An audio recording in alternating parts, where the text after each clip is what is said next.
жетісесің бала батыр, қариялар азайып бара жатыр. Бірі мініп келместің кемесіне, бір ау күтіп әнеки жағада тұр.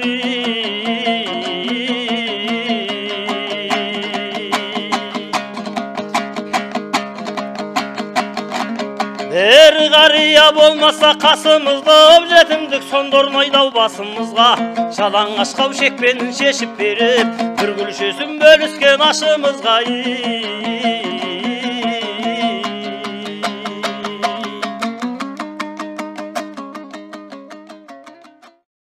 Армысыздар, құрметті халайық. Біз бұған дейінгі үндеуімізде жеті ата жобасына кірісетіндігімізді және бабалық институтты қалпына келтіруге жұмылатынымызды жария еткен едік. Міне сол үшін де жеті ата жобасының тұжырымын ұсынып, оны түсіндіруге бүгін арнайы видео дәрісті жариялап отырмыз. Сонымен жеті ата деген не? Жалпы бұған дейінгі біздің қоғамда болсын, жалпы білім бағдарламаларында да осы жеті ата турасында әңгіме болып, оны жас ұрпаққа үйреткендей талпыныс бар екені рас. Бұнда жеті ата деп тек қана біз әкемізден бастап аталарымызды жеті буындық ұрпаққа дейін соның аттарын ғана жаттап жүрміз. Жеті ата деген ұғымымыз сонымен шектеліп жүр. Иә, жеті ата деген сол жеті буындық ұрпаққа біріккен генеалогиялық, туыстық әулеттердің бірлестігі. Яғни бұл бір жағынан қарағанда тек қана жеті шалдың атынан тұрмайды. Яғни жеті ата бабамыздың атымен шектелмейді. Бұл бірлестік. Әкемізден бастап ата, баба, жете ата, тете ата, арғы ата, тек ата саналатын буынға қатысты барлық туыстар осы жеті ата бірлестігін құрайды. Біз оны бір сөзбен бабалық институт деп атағалы отырмыз. Бұл бірлестік аналық емес, аталық негіз бойынша бірігеді. Жалпы жеті ата институты неге жеті аталық ұрпақпен буынмен шектелген деген сұрақ туады. Неге 8 ата емес? Неге 9, 10, 11, 12 ата емес? Соның негіз ретінде генеалогия, генетика ғылымы туыстық ақпараттың тек қана жеті буындық ұрпақ бойында ғана сақталып, одан ары гендік ақпарат мүлдем жатқа немесе жоққа айналатын дәлелдеп дәйектеп отыр. Яғни қандық ақпарат әкеден, ал денелік ақпарат анадан тарайды. Енді сіздердің назарларыңызға міне мынау кестеде көрсетілгендей ақпаратты дыбыстап өтейін. Жеті буындық ұрпақ бойындағы гендік ақпарат. Бірінші, балаға әкеден 50% жұғады.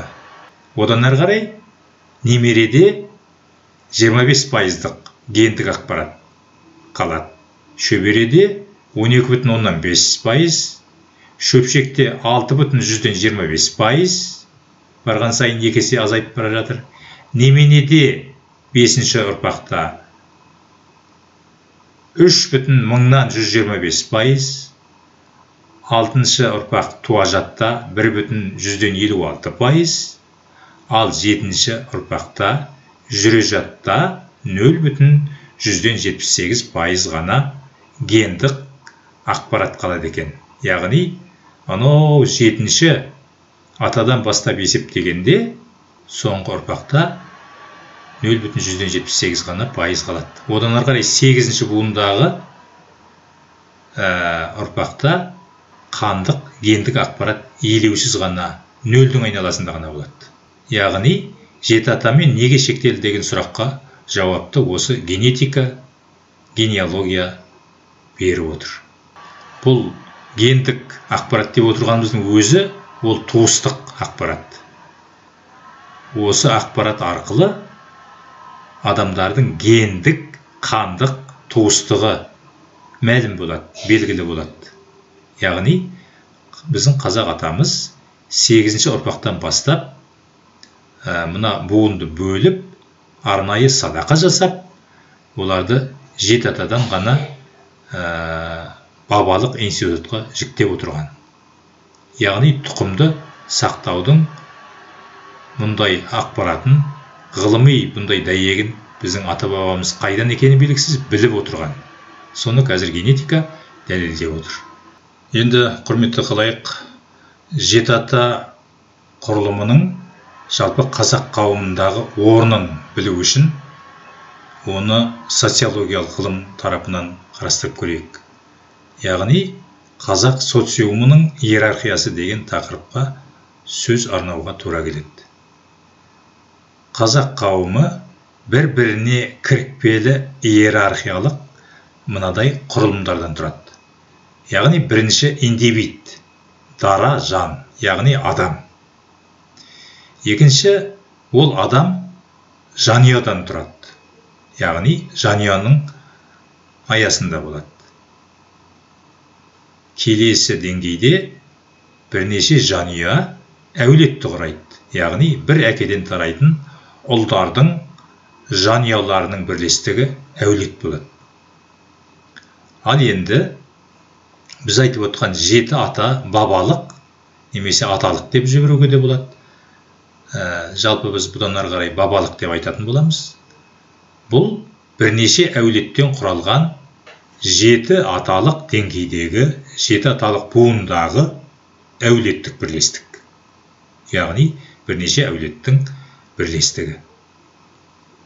Одан ары қарай келесі иерархиялық деңгейде бірнеше 7 аталық әулеттердің бірлестігінен ұру құралады. Келесі сатыда бірнеше ұрулардан құралған ұрулық бірлестік елді немесе тайпаны құрайды. Ал бірнеше тайпа немесе ел бірігеді де саяси бірлестік, яғни мемлекеттік құрылым болып табылады, оны хандық деп атаймыз. Міне осы 7 иерархиядан тұратын, 7 сатылық иерархиядан тұратын қазақ социумының, жаңағы біз айтып отқан 7 аталық немесе бабалық құрылымы қақ ортасындағы 4-ші сатыда тұр. Бұл социумның әрбір сатыларының өзінің мұраты бар, миссиясы бар, өзінің алатын орны бар. Ал енді біз тек қана 7 аталық бабалыққа тоқталуымызға болады. Жалпы ұрудан бастап ел, хандық бірте-бірте саяси құрылымдарға айнала бастайды. Бабалық деңгейде саяси құбылыстар, әрекеттер бола қоймайды.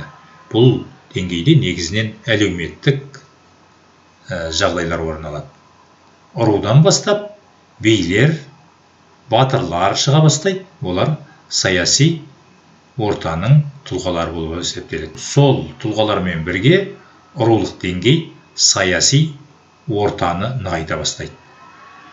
Сөйтіп, елдік, яғни тайпалық деңгейде саясат жасалады. Сол саясаттың нәтижесі ретінде хандық құрылады. Енді әлгі айтылғандар нақтырақ түсініктірек болу үшін көз алдымызға қазақы иерархиялық сатыларды әлеуметтік шеңбер ретінде орналастырайық. Яғни қақ ортасында дара жан, яғни адам орналасады. Келесі ая кеңейіп жанұяны құрайды. Яғни әке мен шешенің баласы әлгі дара жан. Келесі сатыда бір әкеден таралған ұлдардың жанұялары әулетті құрайды. Барған сайын сатылық шеңбер кеңейіп келе жатыр. Ал 4-ші сатыда біз айтып отырған бабалық құрылым, яғни 7 аталық шеңбер пайда болады. Ол бірнеше әулеттен құралатынын айттық жаңа. Бірнеше бабалық орта бірігіп, ұрудың шеңберін, аясын жасақтайды. Келесі сатыда бірнеше ұрудан ел немесе тайпа, болмаса ұрулар бірлестігі құрылады. Ал бірнеше ел болмаса тайпадан бірігіп хандық, яғни мемлекет құрылады. Міне бұл осы 7 сатылық, жеті аялық шеңбердің көрінісі қазақы иерархиялық, яғни социумдық, әлеуметтік шеңбер деп атап отырмыз. Енді жеті атаның немесе бабалық институттың сипатын аша түсейік. Бабалық институт тәрбие мен тәртіптің ұясы. Жалпы тәрбие мен тәртіп аттылы мәдениет жағдайында жанұяның емес, бабалықтың ортақ міндеті болып табылады. Яғни, жеті атаға қарайтын барлық балалар, ақсақалдардың сол аталықтың, яғни сол бабалардың ортақ міндеті болып есептеледі. Ол кімнің баласы екенін қарамайды, ол сол бабалыққа қарайтын балалардың барлығында тәртібін, тәрбиесін ортақ қарайды. Бабалық, яғни тәрбие мен тәртіптің басты көзі. Сондықтан оған әрбір бала тек қана өз әке-шешесіне емес, сонымен бірге сол бабалыққа қарайтын әке-шешелердің де баласы болып есептеледі. Сонымен бірге бабалық тәрбие мен тәртіп бәсекелік ортада болады. Бабалық тәрбие мен тәртіптің бәсекелік ортасы мынаумен есептеледі. Қазақта жұрттың баласы деген сөз тіркесі бар. Бұндағы жұрт деп отырғанымыз сол бабалық ортаны жұрт деп атайды. Яғни, бір бабалық орта келесі бір бабалық ортаны өзіне бәсеке санайды. Солардың балаларының озып бара жатса, өз балдарын соған жетелейтіндей, соны үлгі тұтып, немесе соны бәсеке көрсетеді. Сен содан асып кет дегендей. Осындай бабалық, бәсекелік, тәрбие мен тәртіп ортасы қалыптасады. Бабалық құрылым отаншылдықты тәрбиелейді. Яғни, патриотизм аттылы, көшпелі қоғамда, қауымда хандық немесе тайпа тәрбиелемейді. Оны бабалық, яғни жеті аталық орта тәрбиелейді. Яғни, жалпы қазақы отаншылдықты жеті аталық орта тәрбиелейді. Ешқашан ұрулық немесе тайпалық орта тәрбиелемейді. Өйткені тәрбие мен тәртіптің көзі, жаңа айттық, бұл бабалық орта, яғни жеті аталық қауым. Сонымен бірге бабалық институт батырды, биді қалыптастырады. Яғни бұл батырлық пен биліктің мектебі, соның бесігі. Бір сөзбен айтқанда, жеті ата бабалық институты негізінен ұлттың тәрбиелік көзі, ұлттың ұйтқысы болып есептеледі. Бабалық институтты одан ары қарай қазбалай түссек, оның әлеуметтік институт екеніне көзіміз жететін болады. Яғни соны талдап, теріп айтатын болсақ, ол былайша көзге түседі.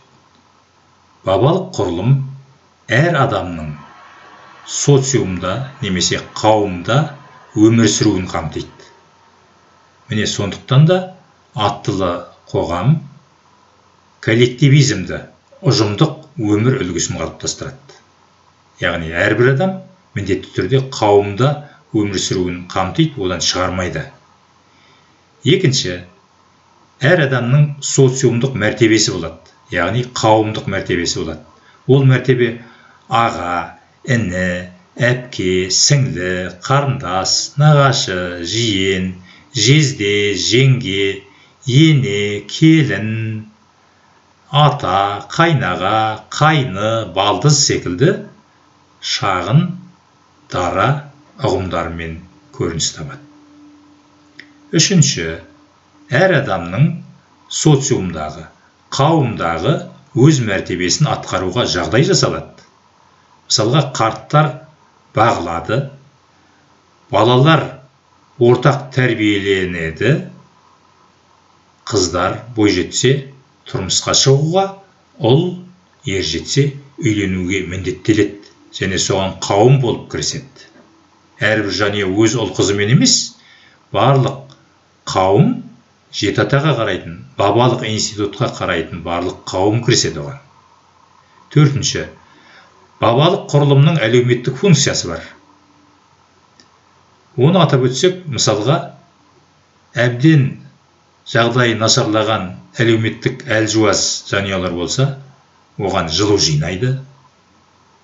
Батыс өңірде үме ұйымдастырып, оны оңтүстік жақта асар деп атайды. Осындай шаралармен үй салып береді, үй тігіп береді, отауын тігуге көмектеседі дегендей, яғни әлеуметтік мәселені шешуге бірігіп қимылдайды. Міне осыдан келеді де, «У ішсең руыңмен» деген тіркес пайда болған. 5. Бабалық институт генеалогиялық, яғни тұқымдық жүйені жасаушы, сол жүйені тіркеуші, реттеуші. Яғни әрбір ақсақал, осы аталыққа қарайтын ақсақалдар, осындағы әрбір адамның санын, сапасын бәрін қарап тексеріп бақылап отырады. Бұл қазіргі қоғамдағы статистикалық органнан гөрі жоғары әрі сапалы. Ол әлеуметтік жағынан да, ол тәрбие жағынан да барлығын қарап жіктеп, соған мониторинг жасап отыр. Келесі, бабалық институт гендерлік саясатты реттеу жүйесі. Яғни, ер мен қыздың міндеті мен орындарын, рөлдерін белгілейді. Әркімді өз орнына қояды. Ер ерше өмір сүру керек, қыз қызша өмір сүру керек. 7. Бабалық институт демографиялық реттеу жүйесі. Әр қыз бала мен ер баланың демографиялық субъекті ретіндегі міндетін атқартады. Яғни, бойжеткен қыз тұрмысқа шығып, бала табуға міндетті, және оның жасы шектеулі.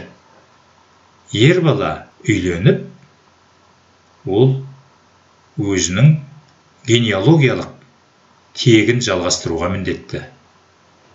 Міне, 13-те отау иесі дегенде, 13 жасынан бастап ер баланы отағасы болуға тәрбиелейді.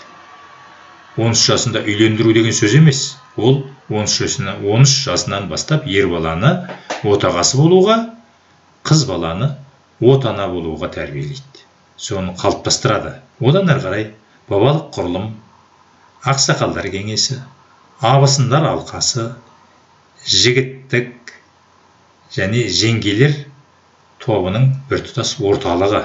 Міне бұларға қазір біз бас-басына тоқталатын боламыз.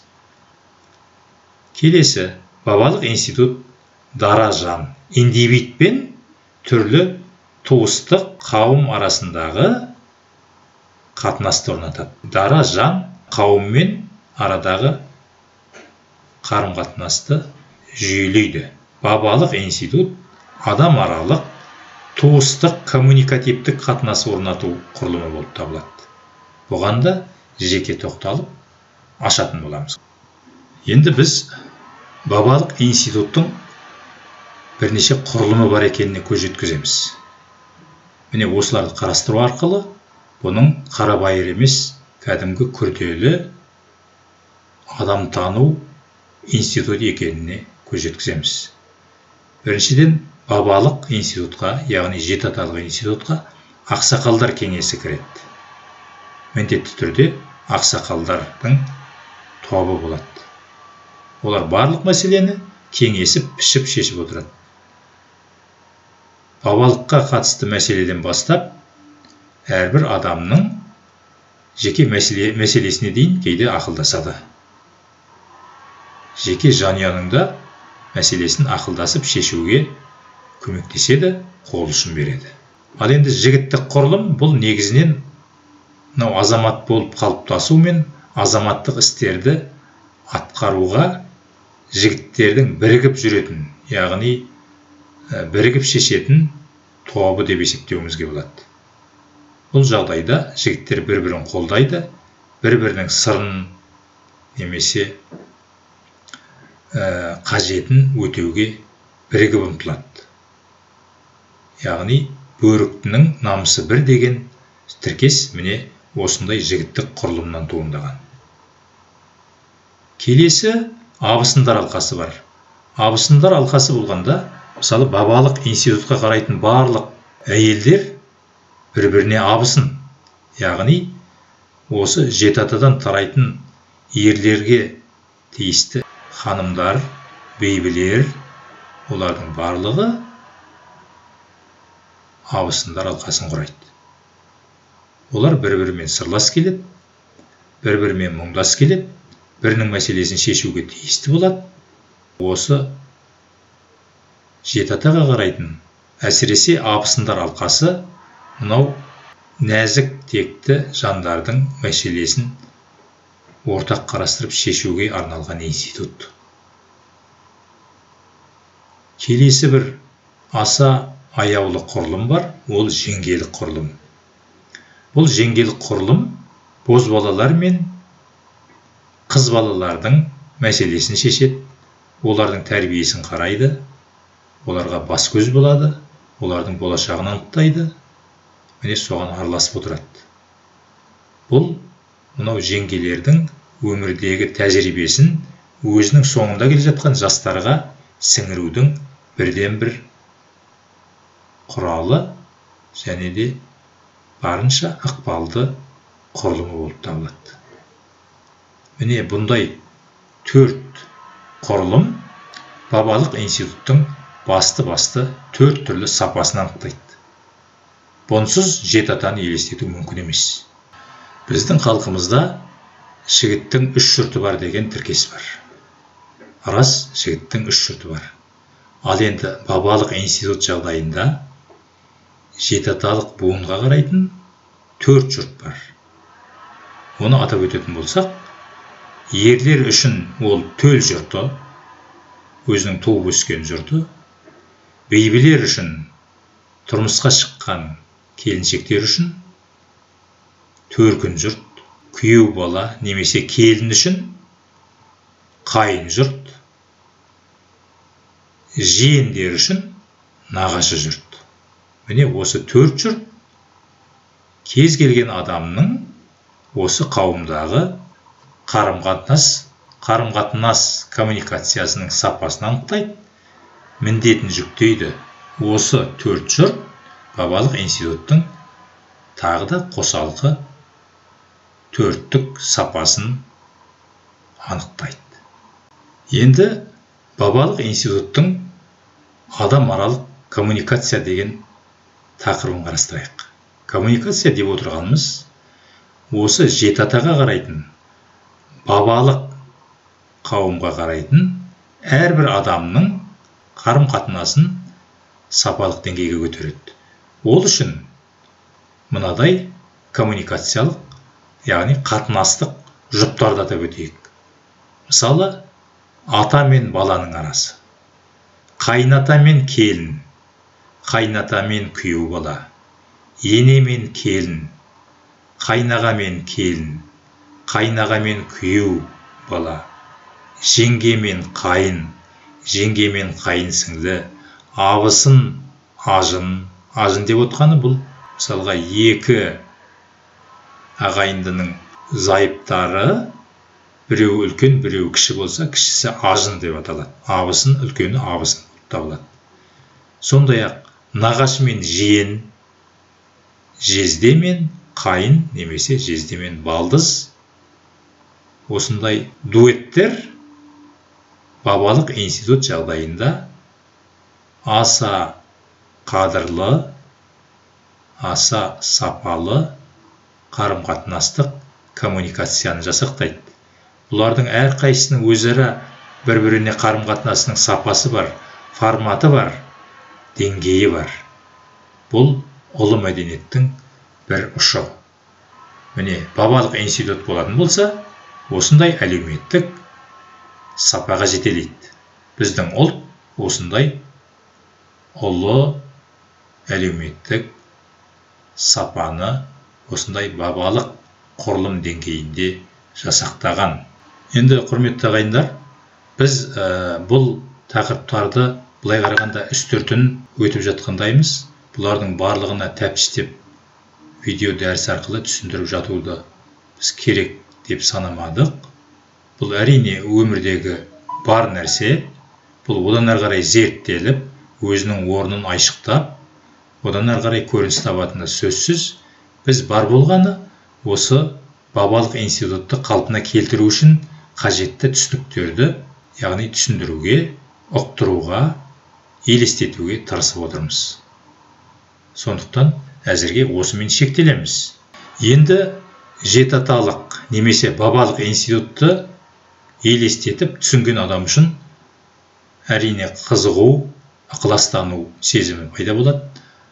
Бұл институт қалай қалпына келтіреміз? Немесе қазірде бар ғой деген әртүрлі әңгімелер, пікірлер болады. Түсінікті, шын мәнінде дәл біздің ата-бабаларымыз секілді көшпелі өмір салтындағы қазір бұл бабалық институт жоқ. Әрине, ауылдық жерлерде бірен-саран бар, оның өзі де қазір құлдырап, яғни қарабайырлық деңгейге түсіп кетті. Әрине, бұны дәл сондай өткен ғасырлардағыдай, замандардағыдай, дәуірдегідей қалпына келтіреміз деп ойламаймыз.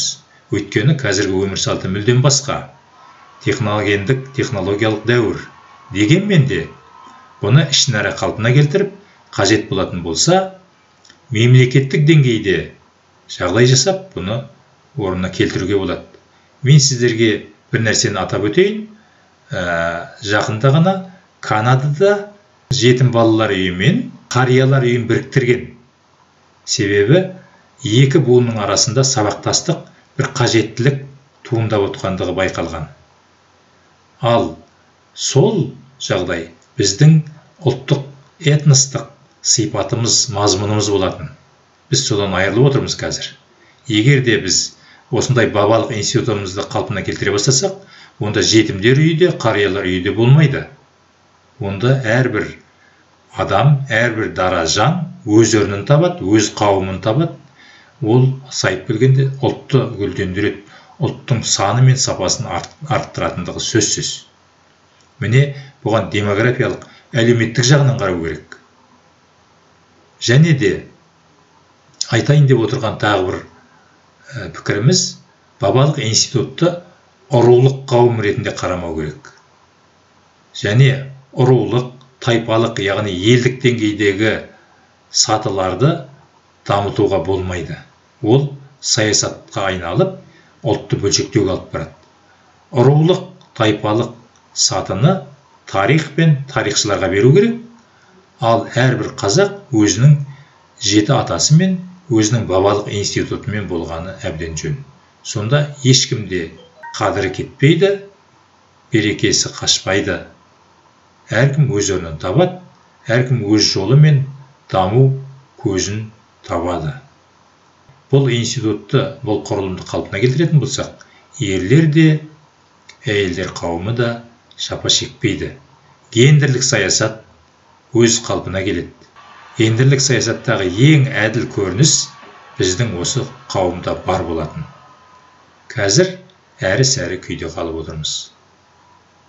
Сонымен, бабалық институтты қалпына келтіру үшін не істеу керек деген сауал туындайтыны сөзсіз.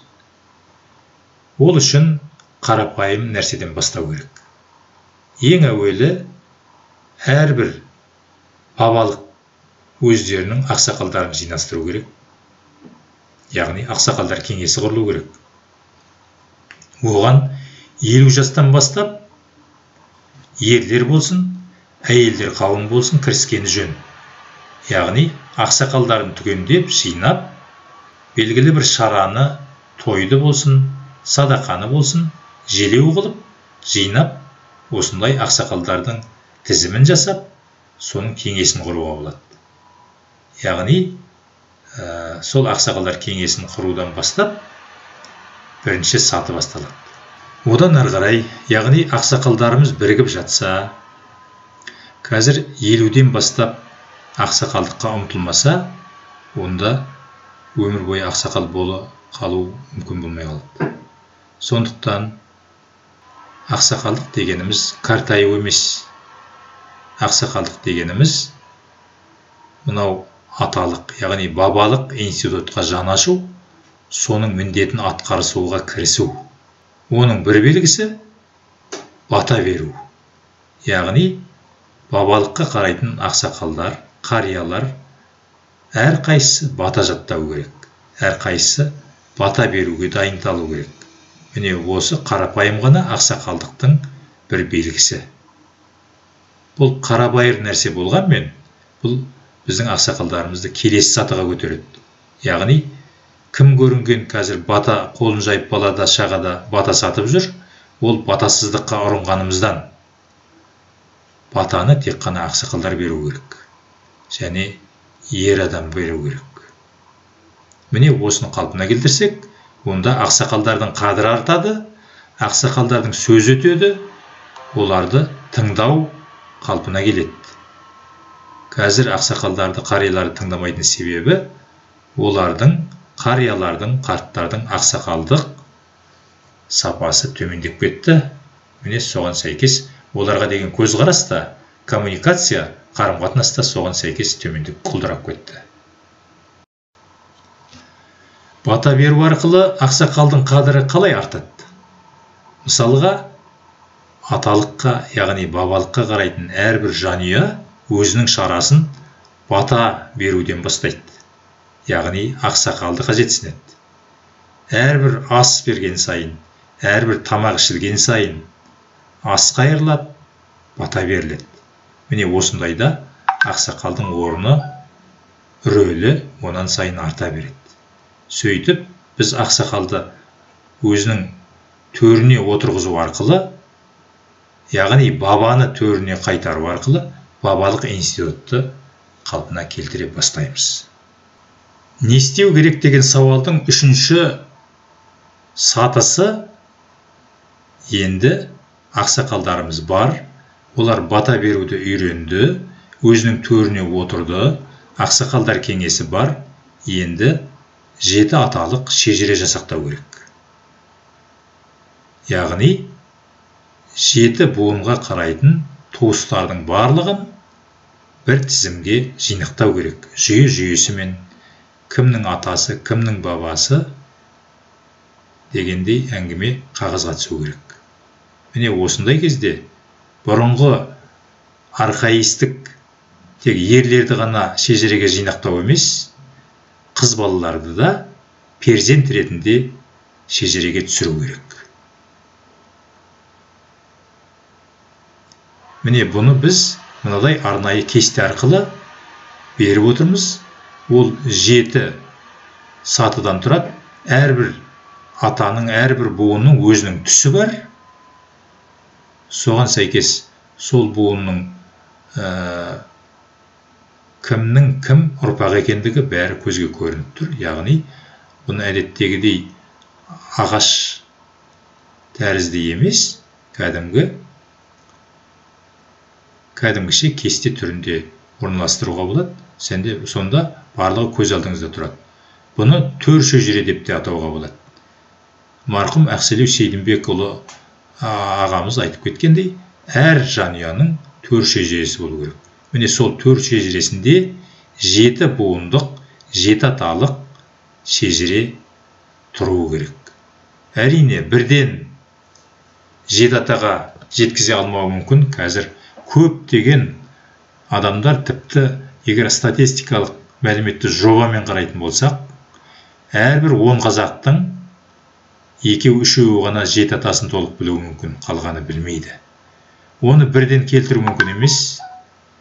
2 аталық, 3 аталық, 4 аталық буыннан бастап бірте-бірте қалпына келтіре беру керек. Және де бұл тек қана қазаққа ғана тән емес, бүкіл түркі халықтарында осыған жұмылдыруымыз керек. Әрберден соң қазақстандық барлық ұлттарды да осындай генеалогиялық қалыпқа жүйеге түсіруіміз керек. Сөйтіп бүкіл қазақстандық ұлтты біз сапасы мен қанын тазартамыз, тәрбиесін түзейтін боламыз. Тағы бір айтатын нәрсе, егер де біз бабалық институтты қалпына келтіре бастайтын болсақ, мысалға, шетелдегі қазақтарды елге әкелуде оңайлайды. Өйткені оларды бірлі жарым емес, бабалық деңгейде ұйымдастыратын боламыз. Яғни, 7 аталық тобымен алдыратын боламыз. Міне онда олардың бөліп жарылмай, немесе мемлекетке қол жаймай, көптеген мәселені өздері шешіп, және оны жалпы шешу мемлекетке де оңай болатындығы сөзсіз. Одан әрі қарай бұны қоғамдық, әлеуметтік негізде кәдімгі үлкен институт қылып, әлеуметтік көптеген күрделі мәселелерді шешіп тастар едік. Әсіресе қарттар мәселесі, жетім балалар мәселесі, жалғызбасты жандар, жалғызбасты әйелдер мәселесі, көпбалалы аналар мәселесі де осылай шешіледі. Құрметті халайық, сонымен біз ұлттың алдындағы, халықтың алдындағы іргелі бір бастаманы бастап отырмыз. Әрине, бұл жетаталық институтты зерттеушілер, жазушылар, мақала жазушылар өте көп. Бірақ бұны өмірге қайтадан қалпына келтіруді әзір ешкім қолға алған жоқ. Осыған жұмыла кірісуіміз керек. Тек қана бұны өз жөнімен бірте-бірте шешіп, популистікке, жалған саясатшылыққа ұрындырмауымыз керек. Сонымен, құрметті ағайын, іске сәт, егер ықылас туындап жатса, осы видео дәрістің соңында жазылған электрондық поштаға немесе WhatsApp-қа хабарласуыңызға болады. Бастамамыз нәтижелі болғай.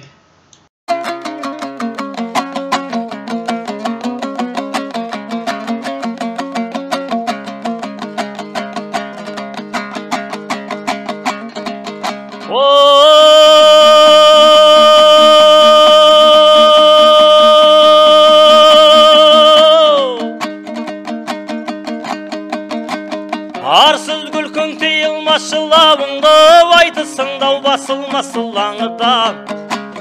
Араздасып бағайын кетер едей, бір қарияу болмаса бір ауылдай.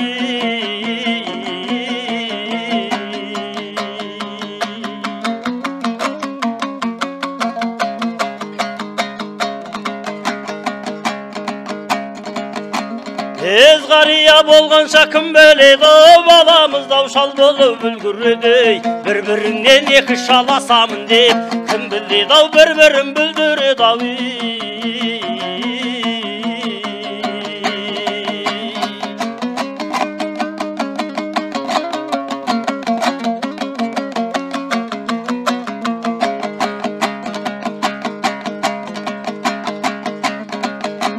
Ақиқаттау айқындап жариялар, азайып бара жатыр қариялар. Дауыл тұрсау бүлкөтіп толқымайтын, сарқылып бара жатыр дариялар.